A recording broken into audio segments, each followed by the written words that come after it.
Shalom Yakim. Before I begin, I want to start off by giving our praise and glory to Yahweh, Ba'ashem Yahushua, Ba'ashem Kakudash, the honor to the elders and apostles of Great Millstone.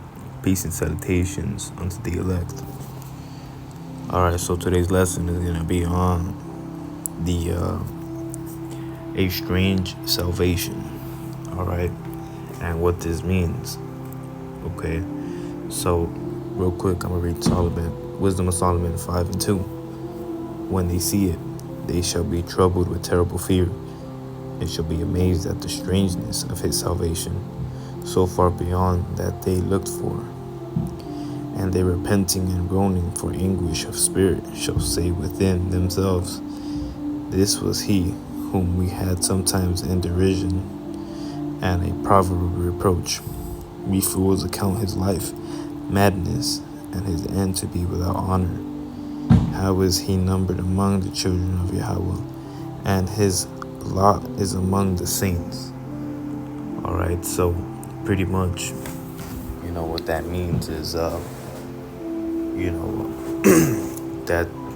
I just wanted you guys to, really grasp the first verse, alright, which is, when they see it, they shall be troubled with terrible fear, and shall be amazed at the strangeness of his salvation, so far beyond all that they looked for.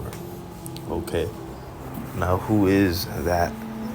Who is that they that's going to be saved, and how are they going to save them?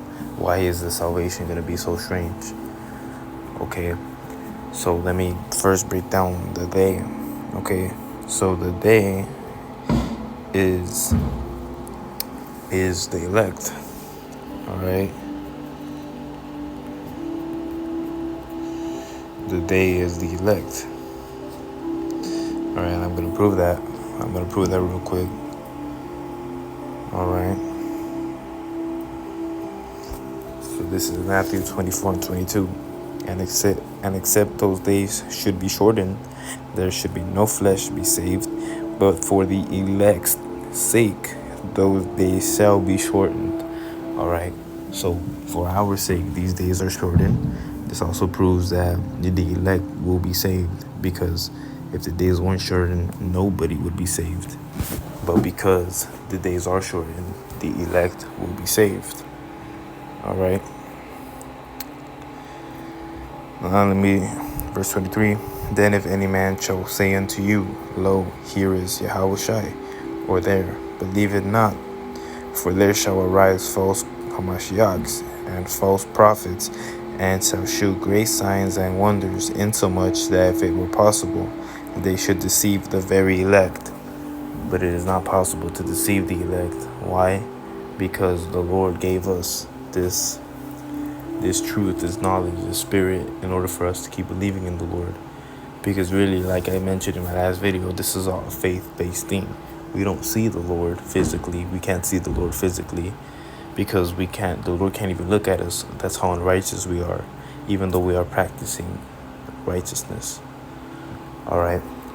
So the day in Wisdom of Solomon 5:2, when they see it, they shall be troubled with terrible fear, and shall be amazed at the strangeness of his salvation. It's like, I meant his, not they.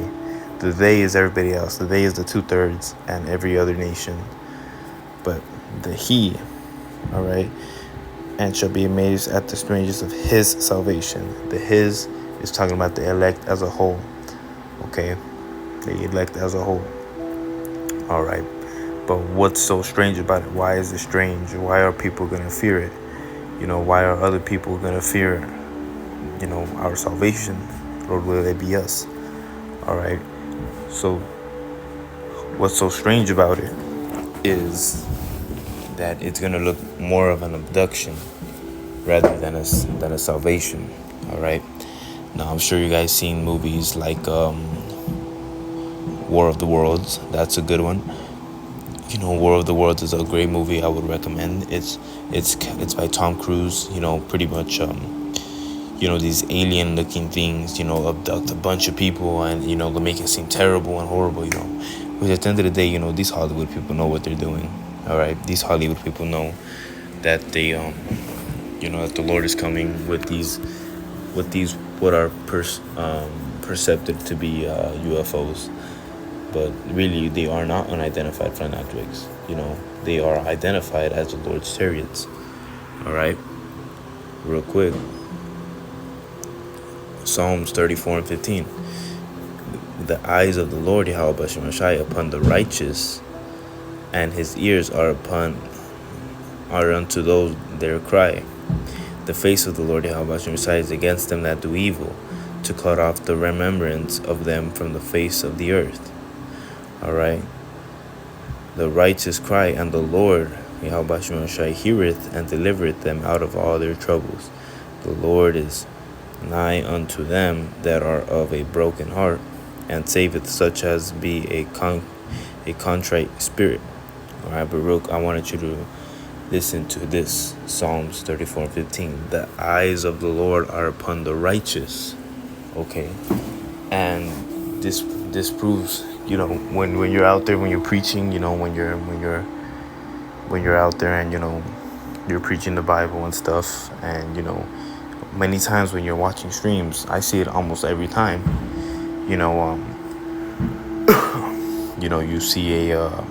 You see a brother holler, "Oh, there's a chariot right there. There's a chariot." Why? Because that's the Lord keeping an eye on you, making sure you're good. All right, making sure you're all right.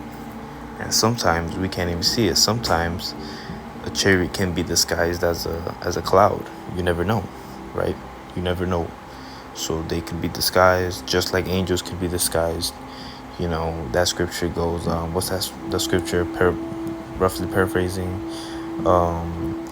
you entertain angels unaware, something like that, But there's also chariots, disguised as everything,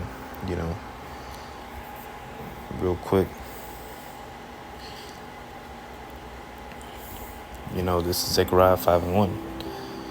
Then I turned and lifted up mine eyes and looked, and behold, a flying roll. And he said unto me, What seest thou? And I answered, I see a flying roll. The length thereof is 20 cubits, and the breadth thereof 10 cubits. So what is that flying roll? We talked about it already. So, now we can use, us in this current day, we can use terms like UFO. We can use terms like that. Back then, they didn't have those terms. They had roll, they had whirlwind, they had these. It's a different terminology than what we have now. So when he says there's a flying roll, there's not actually a flying roll. He is describing what he is seeing as a flying roll, which really was a chariot. Because what other object would be in the air? He's lifting up his eyes, which means he has to be looking up at the sky. There wasn't planes, there wasn't helicopters. So what could this be? It's a chariot, a so-called UFO. Then said he unto me, This is the curse that goeth forth over the face of the whole earth. This goes hand in hand with what we read in Wisdom of Solomon, where they said that they will be troubled with terrible fear. All right. Then he said unto me, This is the curse that goeth forth over the face of the whole earth. For every one that stealeth shall be cut off as this side according to it, and every one that sweareth shall be cut off on this side according to it. I will bring it forth, saith the Lord of hosts, and it shall enter into the house of the thief, and into the house of him that sweareth falsely by my name, and it shall remain in the midst of his house, and shall consume it with the timber thereof and the stones thereof. All right, so the Lord is making it clear that these UFOs, so-called UFOs, which are really chariots, are here to rescue the elect and cause fear and panic to everybody else. All right, so it's very clear. These chariots. You see chariots every day. It's like you don't see chariots every day, but a chariot is looking over you every day. Is what I meant. If you're out here in this truth, because the Lord has eyes everywhere. The Lord sends reporters. Maybe the Lord might test you by sending a homeless guy or making somebody pick a fight with you to see how you respond. If you respond in humility or if you respond in a prideful spirit, But this is the strangeness of his salvation, because the chariots are gonna come and pretty much abduct us.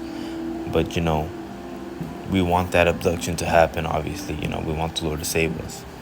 And there's no better way to improve your chances with being saved than doing the work of the Lord, doing it willfully, doing it because you want to serve the Lord. Not doing it for men, doing it for the Lord. And have faith, because you cannot please the Lord without faith, like we said in last video. But Hakim, that pretty much it. With that, I'm gonna say shalom.